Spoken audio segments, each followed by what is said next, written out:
ঘড়িতে বাজে 6:11 আর এই কাঞ্চনকন্যা প্রবেশ করছে নিউমাল জাংশনে।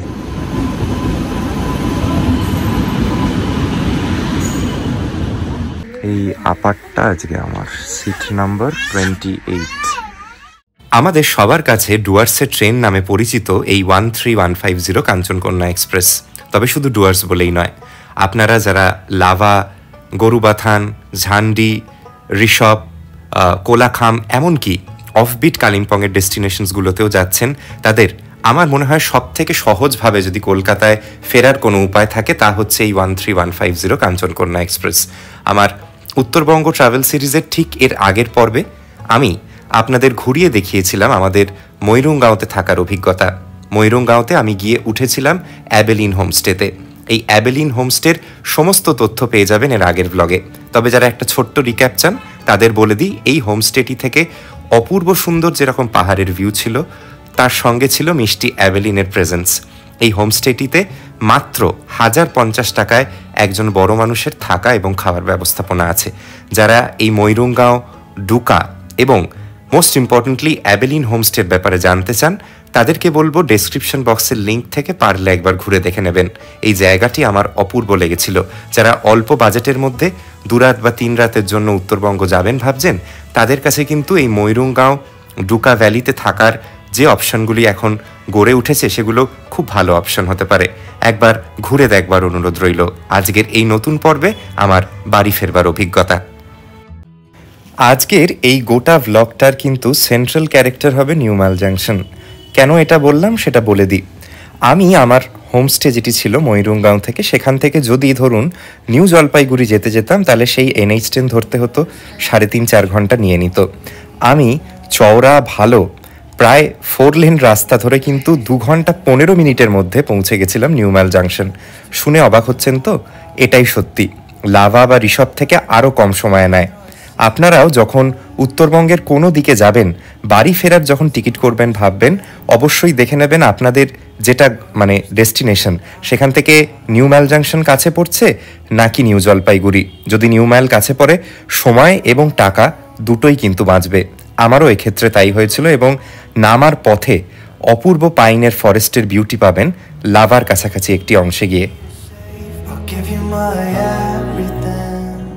এই যে লাভার ভিউ পয়েন্টটা, এখান থেকে আবার নিচের ওই অংশটায় লাভার বাজারটা দেখা যাচ্ছে। এই পাইন ফরেস্টটা গোটাটা কুয়াশায় ঘেরা।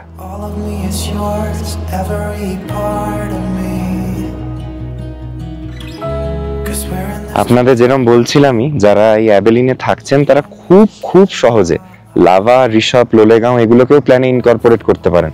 সব কাছাকাছির মধ্যে। মানে ঋষভ তো সব থেকে কাছে, আমার মনে হয় ঋষভটা গাড়িতে 8 ঘন্টার মধ্যে পৌঁছে যাবেন।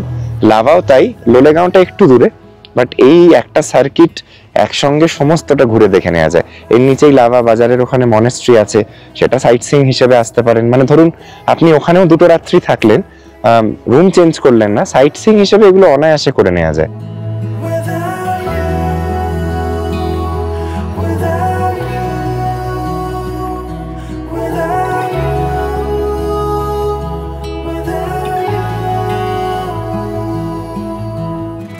আমরা পৌঁছলাম লাভা বাজারে। লাভা বাজারের এখানে উচ্চতা প্রায় 2100 মিটার।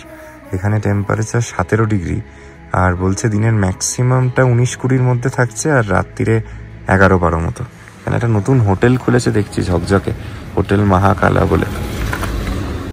আপনারা যারা লাভা, ঋষভ, কোলাখাম, ছাঙ্গে ফলস এই ভিত্তিক একটা 1 নাইট 2 ডেজ কি 2 নাইট 3 ডেজের প্ল্যান করছেন, সেই নিয়ে কিন্তু একটা ট্রাভেল সিরিজ অলরেডি আমার চ্যানেলে আছে। একবার ঘুরে দেখে নিতে পারেন, আজকের ডেসক্রিপশন বক্সে লিঙ্ক পেয়ে যাবেন। এই আমার সামনে হচ্ছে লাভার মনেস্ট্রি। লাভায় ঠান্ডাটা ভীষণ ঠান্ডা, মানে এত ঠান্ডা লাগছে, এটা আবার সেই দার্জিলিংয়ের মতো ঠান্ডাটা, হাত ফাত জমে যাচ্ছে। ভাবুন এখান থেকে মাত্র আর 1.5 ঘন্টা দূরেই সমতল। এই লাভার এই গোটা অঞ্চলটায় আসা খুব সোজা, মানে নিউমাল জাংশন থেকে এই লাভার এই মার্কেটটা ধরুন বা এই মনেস্ট্রিটা 1.5 ঘন্টায় পৌঁছে যাওয়া যায়। মানে আমার মনে হয় সব থেকে কাছের পাহাড়। এনজেপির জন্য যেরকম কার্শিয়াং, যারা নিউমাল জাংশনে নামছেন তাদের জন্য এই লাভা বা ঋষভের অঞ্চলটা খুব অল্প সময় মানে স্টেশন থেকে পাহাড়ে পৌঁছে যাবেন।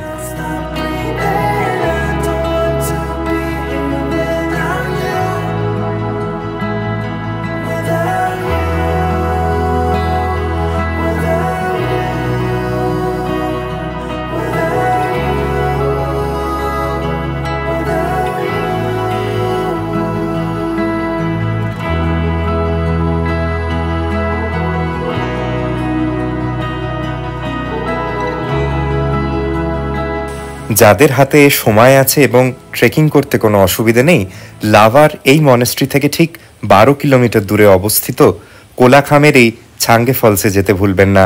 এই রুটের ন্যাচারাল বিউটি হিসেবে গণ্য করলে সব থেকে সুন্দর জায়গা ছাঙ্গে ফলস।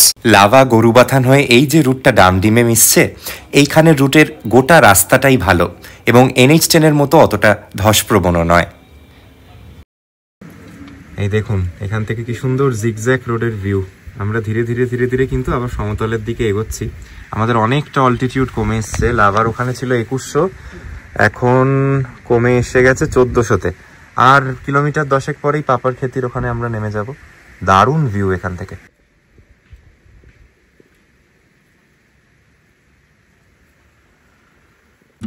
ধসের কারণে যখন NH10 বন্ধ থাকে তখন সিকিম যাওয়ার অল্টারনেটিভ রুট হিসেবে কিন্তু এই রাস্তাটাই পর্যটকরা ব্যবহার করেন। আলগারা হয়ে সিকিম পৌঁছন। এই রুটটায় ডিস্টেন্স বেশি হলেও রাস্তা মাখনের মতো সুন্দর।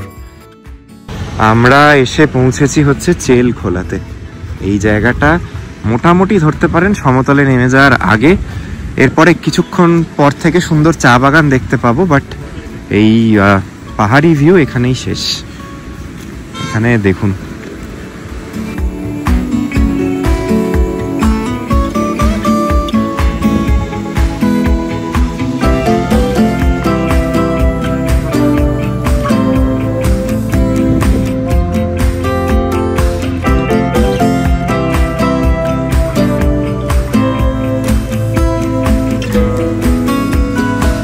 এই পাহাড় থেকে নামার সময় এখন একটা নতুন রোগ হয়েছে, এই কানে তালা ধরে যায়। আপনাদেরও কি এটা হচ্ছে রিসেন্টলি? কেন হয় আর এটা কিভাবে অ্যাভয়েড করা যায় যদি একটু বলেন। আমি কালকেও যখন দার্জিলিং থেকে ফার্স্টে তিস্তার ওখানে নামলাম, এই ডান কানটাই কিন্তু ব্লক হয়ে গেছিলো জানেন। আবার আজকেও তাই হচ্ছে। জানি না এটা ভোগাবে কিনা। বেশ সেটা কিরম ব্যথা মতন লাগছে, একটা অদ্ভুত অস্বস্তি। কথাগুলো যেন আস্তে আস্তে শুনতে পাচ্ছি। এটা আগে ছিল না, এখন জানি না বয়সের সাথে কোনো অন্য ফিজিক্যাল কমপ্লেক্সিটির জন্য এটা হয় কিনা। যারা জানেন একটু শেয়ার করবেন তো এটার ঠিক কারণ কি। আপনাদের গাড়ি যত ডামডিমের দিকে এগোবে, দুদিকে চা বাগানের বিউটি ততই বাড়তে থাকবে। এই রুটের সব থেকে সুন্দর যে টি গার্ডেন্সের এরিয়া, সেটা হচ্ছে অ্যাম্বিয়কে টি গার্ডেন্স। তবে বলাই বাহুল্য, এইরকম সুন্দর চা বাগান প্রায় নিউমাল জাংশন পৌঁছানোর 5 মিনিট আগে অবধিও আপনারা গোটা রাস্তাটায় দেখতে দেখতে যেতে পারবেন।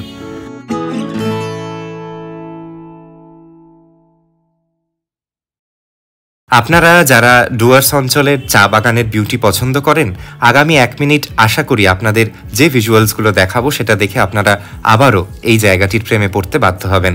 তবে এ তো গেল পাহাড়ের কথা।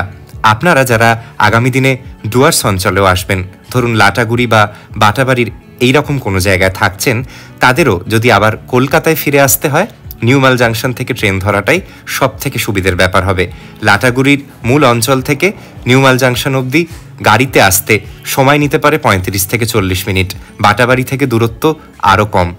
আমার এই ব্লগটা তৈরি করার পিছনে একটা যেরকম অবশ্যই কারণ ছিল যে 13150 কাঞ্চনকন্যা এক্সপ্রেসের 2AC-তে আমার জার্নির অভিজ্ঞতা আপনাদের সামনে তুলে ধরা, তার থেকেও আরেকটা যেটা বড় কারণ সেটা হচ্ছে আপনাদের এই অল্টারনেট রুটটা জানিয়ে রাখার। অনেকেই NJP ছাড়া উত্তরবঙ্গে অন্য কোনো স্টেশনের যে একটা জায়গা আছে এটা মনেই করেন না। আমি বারবারই বলি, নিউমাল জাংশন কিংবা শিলিগুড়ির জাংশন, এই দুটো স্টেশনকে যদি ঠিক করে মেনটেন করা হয়, তাহলে ভবিষ্যতের দিনে NJPর ওপর চাপ অনেকটাই কিন্তু কমবে।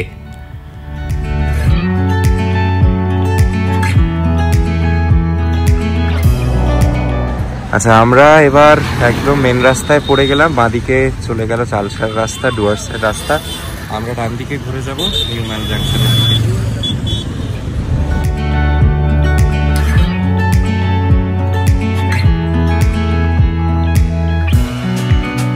এই আমরা পৌঁছে গেলাম নিউমাল জাংশন। ঘড়িতে এখনো 4:30ও বাজেনি। ট্রেন আসতে প্রায় 1 ঘন্টার উপর দেরি। দেখা যাক স্টেশনের কি অবস্থা। এই প্রথম আমি নিউমাল জাংশন এলাম, এর আগে আমার আশাও নেই কখনো। এই হচ্ছে নিউমাল জাংশন স্টেশন। প্রথম এলাম আমি। এতবার উত্তরবঙ্গে এসেও এখান থেকে কখনো কোনো ট্রেনে উঠিও নি বা নামিও নি। দূরে স্টেশনটার চা বাগান দেখা যাচ্ছে এবং হালকা হালকা পাহাড়ও দেখা যায় যদি এখান থেকে পরিষ্কার থাকে আবহাওয়া। এখানে 5:28 নাগাদ আসে হচ্ছে কাঞ্চনকন্যা এক্সপ্রেস 13150। আজকে আমার 2AC-তে যাত্রা এই কাঞ্চনকন্যা এক্সপ্রেসে। ঠিক কী অভিজ্ঞতা হচ্ছে আপনাদের সামনে তুলে ধরবো। আর এখানে বাথরুম টাথরুম বা বসার জায়গা যে খুব ভালো তা নয়, ওই আর কি জাস্ট ওকে ওকে টাইপস। এখন ঘড়িতে বাজে 4:37। এই ট্রেনটা লেট তো অবশ্যই করবে, 5:28 টাইম, হয়তো 6টার আগে আসতে পারবে না।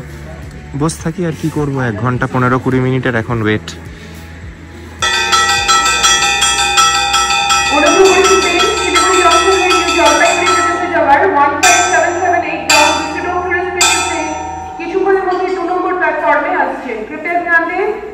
এই দেখুন, এই প্ল্যাটফর্মে আমি বসে আছি, অনেকগুলো পরপর ট্রেন যাবে। এটা হচ্ছে মহানন্দা এক্সপ্রেস, আলিপুরদুয়ার জাংশন থেকে দিল্লি অবধি যায়। দিল্লির দিক থেকে এলো, আলিপুরদুয়ার যাচ্ছে। আবার ওদিকে কিন্তু আবার ভিস্টাডোম আসছে, যেটা ট্যুরিস্ট স্পেশাল।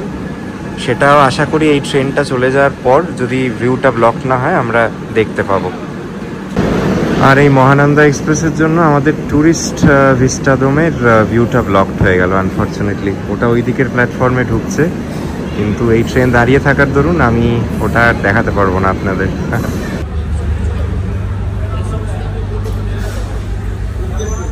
ঘড়িতে বেজে গেল 6:08।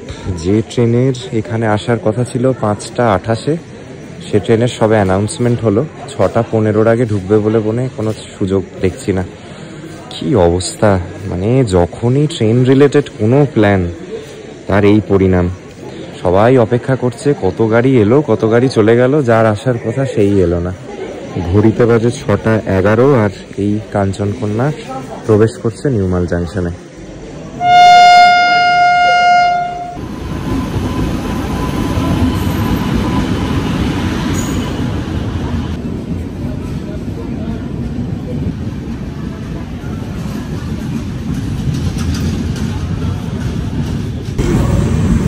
এসি ফার্স্ট ক্লাস আর 2AC-র কোচগুলো লাস্টের দিকেই পড়বে। আমার আজকে A1 কোচে সিট, আমি যাচ্ছি 2AC-তে। আমার মোটামুটি 1400 টাকা মতো ভাড়া পড়েছে হচ্ছে শিয়ালদা স্টেশন অবধি। আর এই নিউমাল জাংশনে এই ট্রেনটার স্টপেজ মাত্র 2 মিনিট, কিন্তু এর মধ্যেই লাফিয়ে ঝাঁপিয়ে উঠে পড়তে হবে। এই হচ্ছে এসি ফার্স্ট, তারপরেই হচ্ছে আমার কামরা A1। এই যে চলুন উঠে পড়ে যাক। এই আপারটা আজকে আমার সিট নাম্বার 28। এমনি ভালোই আছে, LHB কোচ, নতুন ফ্রেশ বেডরোল সবই দিয়েছে, বালিশ থেকে শুরু করে গায়ে দেওয়ার চাদর কম্বল সবই আছে।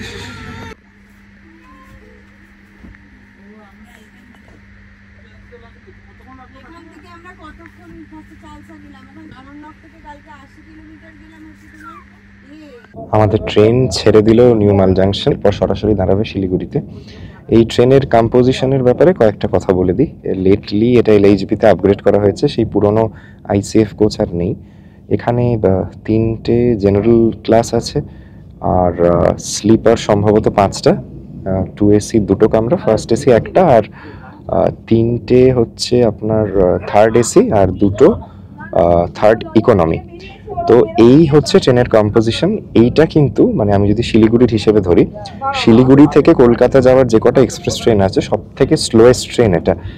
প্রচুর সময় নেয়, মানে ফর অ্যান এক্সাম্পল এটার কোন সময় ছাড়ে কোন সময় পৌঁছয় সে ব্যাপারটা বলে দিই। আলিপুরদুয়ার জাংশন থেকে এটা ছাড়ে হচ্ছে দুপুর 3:15, এবং মানে শিয়ালদায় এটা গিয়ে পৌঁছানোর টাইম হচ্ছে পরের দিন 8:20 নাগাদ, ঠিক আছে। আর এটা ধরুন যারা শিলিগুড়ি থেকে ধরবেন ভাবছেন, বা নিউম্যাল থেকে, আমাদের তো বলছিলামই নিউম্যালে 5:28 প্রজেক্টের টাইম ছিল, 2 মিনিটের স্টপেজ থাকে। শিলিগুড়িতে এটা পৌঁছানোর কথা 7:40, ওখানে 15 মিনিটের স্টপেজ আছে। তো এইটাই আর কি মূল তথ্য। আর এই 2AC-তে আমি যেরকম এর আগেও বললাম, আমার ভাড়া পড়েছে অ্যাপ্রক্সিমেটলি এই 1400 টাকা মতো। শিলিগুড়ি থেকে বোধহয় এটা 1310 কি 1320 টাকা মতো পড়বে।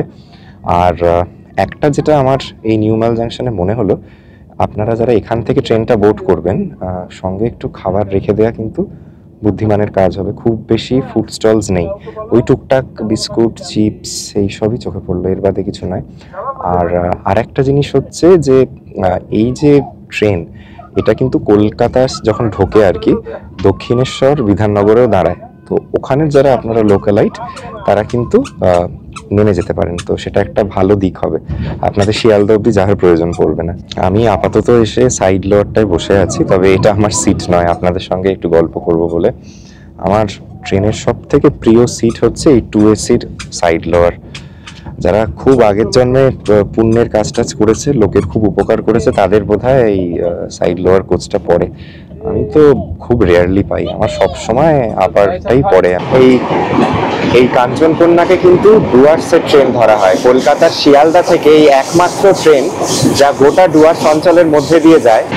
আর আমার বরাবরই মনে হয় শিলিগুড়ি জাংশনটা বড্ড আন্ডার ইউটিলাইজড।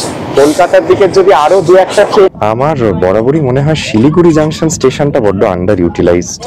স্পেশালি যারা এই রুটে ট্রাভেল করেন, ধরুন ডুয়ার্সে, কালিম্পং, এমনকি সিকিমে, যদি সেবক, শিলিগুড়ি জাংশন এগুলো আরেকটু ট্রেন বাড়ানো যায়, অ্যাটলিস্ট আরো দুটো দিনে, প্রচুর লোক উপকৃত হবে। এনজেপিটা অসম্ভব রকম ওভারক্রাউডেড। শিলিগুড়ি জাংশনের লোকেশনটা ভীষণ স্ট্র্যাটেজিক, বেরিয়েই বাস স্ট্যান্ড, শেয়ার ট্যাক্সি পাওয়া যায় পাহাড়ে যাওয়ার জন্য।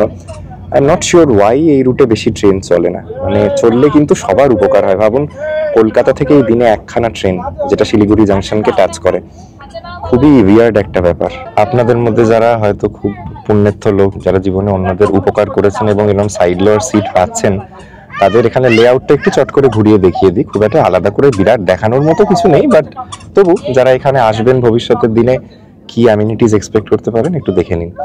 সব থেকে আমার যেটা ভালো লাগে হচ্ছে 2AC-তে কিন্তু এই কার্টেন্স আছে, মানে ফার্স্ট এসির মতো দরজা বন্ধর ব্যবস্থা না থাকলেও আপনি আপনার স্পেসে আইসোলেটেড, আপনি কি করছেন কেউ দেখতে পাবে না। আপনি যদি কার্টেন্স টেনে শুয়ে পড়েন, this is almost like a closed room. আর এখানে এই বিরাট জানলা, যেটা দিয়ে বাইরে খুবই সুন্দর ভিউ পাওয়া যায়, স্পেশালি নিউ মাইল থেকে শিলিগুড়ি অবধি যদি এটা দিনের বেলা জার্নিটা হয়। যখন শিয়ালদা থেকে ছেড়ে আসে তখন এই রুটটা অসম্ভব সিনিক, চা বাগান থেকে শুরু করে সেবকের করোনেশন ব্রিজ সব দেখা যায়। তবে হ্যাঁ, আর এছাড়া এখানে আছে হচ্ছে একটা রিডিং লাইট, যেটা জেলে আমি ভিডিওটা করছি। আর আর আর কি, আর বিশেষ কিছু নেই। যারা উপরে উঠবে তাদের ওঠার জন্য এরকম ওই মানে পা রাখবার রেলিং। আর এখানে কি চার্জিং পয়েন্ট আছে? হ্যাঁ, এই যে দেখুন, এখানে এই সিটটার জন্য ডেডিকেটেড একটা চার্জিং পয়েন্টও আছে। এই আর কি। 2AC যুগ যুগ জিও, আমার প্রিয় কোচ ইন ইন্ডিয়ান রেলওয়েজ। ঘড়িতে বেজে গেছে 7:23 আর আমাদের ট্রেন ঢুকছে শিলিগুড়িতে। শিলিগুড়ির শহরের পাশ দিয়েই ট্রেন যাচ্ছে। শিলিগুড়িতে বলে রাখি, এই ট্রেনটার 15 মিনিটে স্টপেজ আছে। 7:40-এ প্রজেক্টের টাইম ছিল, বাট একটু আগেই ঢুকছে, বেশ খানিকটা আগেই ঢুকছে। আর ঢুকে কোনো লাভ নেই, দাঁড়িয়েই থাকতে হবে। 7:55-এর আগে ছাড়তে তো পারবে না।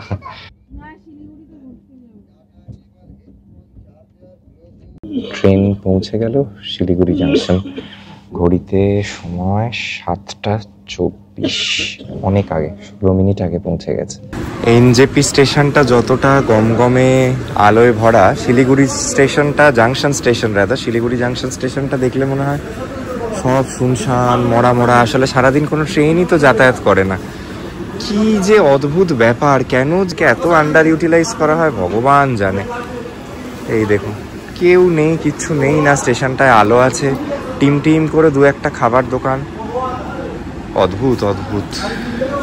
আপনারা যারা এই শিলিগুড়ি জাংশনে সকালে এসে নামবেন আর কি, শিয়ালদার দিক থেকে যখন ট্রেনটি আসে, মিলিয়ে নিয়ে দেখতে পারেন এনজেপি থেকে দার্জিলিং বা সিকিম ওঠার যে সময় লাগে তার থেকে অন্তত 30 থেকে 40 মিনিট সেভ হবে।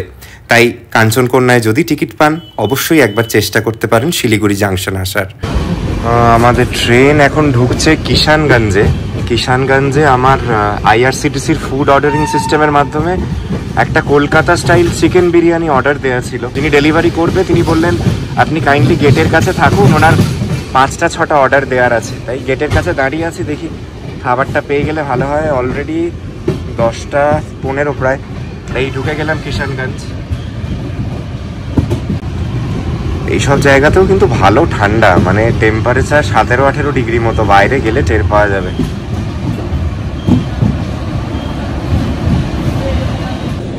খাবার পেয়ে গেছি, এবার গিয়ে চটপট খেয়ে নিই। আর এই রাত্রির বেলা আর কিছু দেখানোর নেই, কাল সকালে আবার শিয়ালদায় দেখা হবে।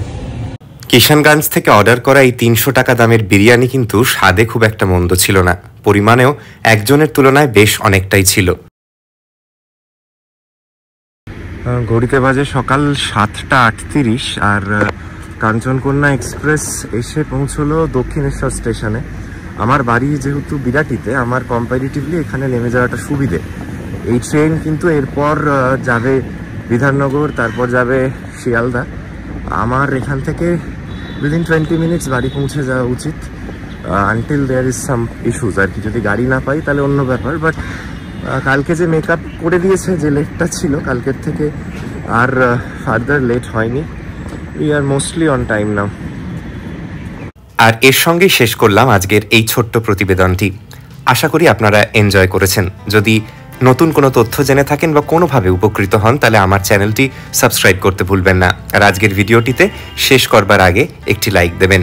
একটাই কথা বলবো, এই ভিডিওটা কিন্তু পাবলিশ করবার কথা ছিল না। পুরুলিয়ার ভিডিওটা কোনো অনিচ্ছাকৃত কারণে ডিলিট করতে হয়, সেই গল্প পরে বলবো, তাই কিন্তু এর উৎপত্তি।